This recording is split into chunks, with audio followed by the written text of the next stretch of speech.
Allahu Akbar, Allahu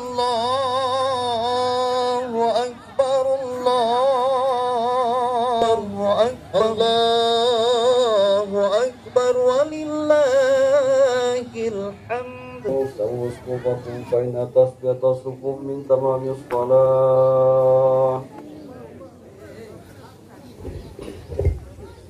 ومحبة وتعظيما.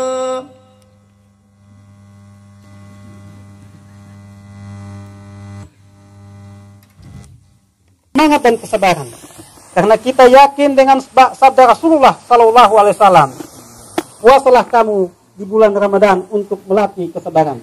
Saum sar as-sabar Ramadan.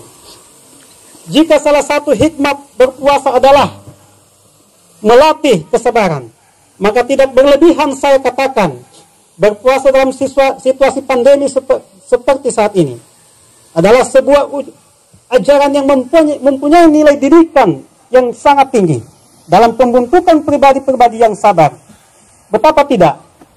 Karena melalui puasa kita benar-benar ditempa untuk menjadi manusia yang dapat menerima segala keadaan dengan sabar dan ikhlas dalam menjalankan perintah agama di suatu sisi dan menghadapi hidup di sisi lainnya.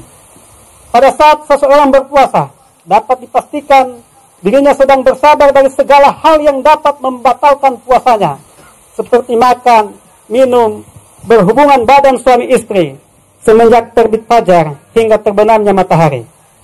Seseorang yang berpuasa pada dasarnya sedang berada di puncak kesabaran yang tidak ada bandingnya, baik di dunia maupun kelak ketika berhadapan langsung dengan Allah Subhanahu wa taala pada hari kiamat.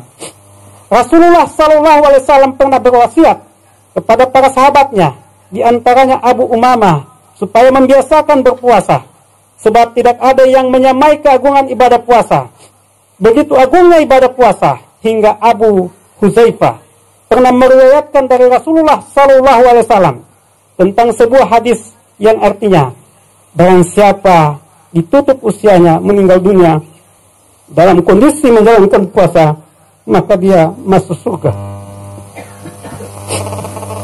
Secara naluri manusia, berpuasa dalam kondisi serba terbatas dan diatur dalam protokol kesehatan sudah tentu mengganggu suasana batin kita jika kita tidak dapat memaknai hakikat dan hikmah dari kejadian ini.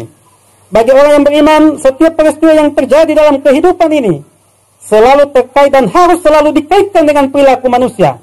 Tidak ada kejadian yang berdiri sendiri. Tidak ada peristiwa alam berlaku semata-mata. Bahkan tidak ada kegiatan ekonomi hanya semata ekonomi ansih yang hanya dilihat dari sudut pandang ekonomi saja. Demikian pula wabah COVID-19 yang sekarang menjadi pandemi global. Bukan semata wabah yang hanya dilihat dari pandangan kesehatan saja, tetapi ternyata terkait dengan semua bidang kehidupan manusia, termasuk sangat berpengaruh terhadap kegiatan ekonomi masyarakat. Dalam sebuah hadis yang diriwayatkan Imam Tabrani dari Ibnu Abbas, Rasulullah Sallallahu Alaihi Wasallam bersabda, ada 5 perbuatan yang akan mengakibatkan 5 malapetaka. 1. Tidaklah suatu bangsa muda mengingkari janji kecuali akan dikendalikan oleh musuh-musuh mereka. 2. Tidaklah mereka berhukum dengan sesuatu yang bukan diturunkan Allah, kecuali akan tersebar kefakiran. 3. Tidaklah merajalela suatu tempat perzinahan, kecuali akan merajalela pula penyakit yang membawa kematian. 4. Tidaklah mereka mempermainkan takaran atau timbangan atau kualitas suatu barang, kecuali akan dihambat tumbuhnya tanaman dan akan disiksa dengan kemarau panjang. Dan 5. Tidaklah mereka mengingkari atau menolak untuk mengeluarkan zakat, kecuali akan dihambat turunnya hujan yang membawa keberkahan. Jamaah Idul Fitri yang dimuliakan Allah, peningkatan kualitas keimanan dan ketakwaan kepada Ilahi Rabbi adalah menjadi suatu keharusan, karena pada esensinya setiap peristiwa termasuk wabah pandemi COVID-19 merupakan bentuk ujian dan cobaan dari Allah kepada umat manusia. Al-Quran telah mengajarkan kita bahwa tidak satu pun manusia sepanjang hidupnya yang terbebas dari ujian dan cobaan Allah. Hanya kematian sajalah yang membebaskan mereka dari ujian dan cobaan Allah, sebagaimana firman-Nya, kullu nafsin za'iqatul maut wa nabluukum bisyarri wal khairi fitnatan wa wa ilaina turja'un.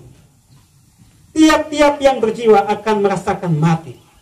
Kami akan menguji kamu dengan keburukan dan kebaikan sebagai ujian atau cobaan yang sebenar-benarnya. Dan hanya kepada kamilah kamu dikembalikan. Quran surat Al-Anbiya ayat 35. Surat Al-Araf ayat 168 juga menegaskan, wa balawnahum bil hasanati was sayyiati la'allahum yarji'un. Artinya, dan kami berikan ujian cobaan kepada mereka dengan nikmat yang baik-baik dan bencana yang buruk-buruk agar mereka kembali kepada kebenaran.